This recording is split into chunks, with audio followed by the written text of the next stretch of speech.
In this video we're going to learn how to do treble 5 together. So we're essentially putting 5 stitches together using the treble stitch. This is the beginning of a row or round. You're only gonna chain a total of 3. So 1, 2 and 3. Technically it would be chaining of 4 if there's a treble, but you're gonna put the first 5 together. So this stitch here is part of that, so your first one is right there.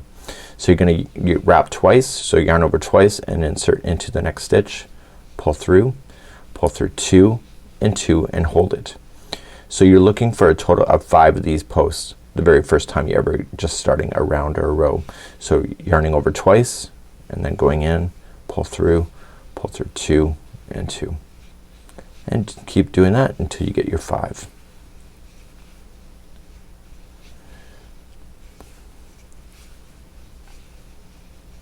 Once you have your 5, you can see that there's 5. You're gonna yarn over and pull through all of them.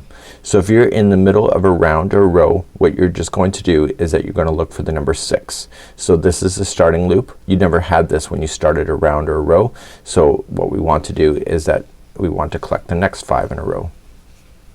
So what you want to look for is 6 loops on the hook, and you keep collecting. I have seen this stitch out in patterns, so this is not uncommon for this one. And there is your 6. So you can see there's the 5 and this is the starting loop, and once you're satisfied, yarn over, pull through all loops. So this is treble 5 together.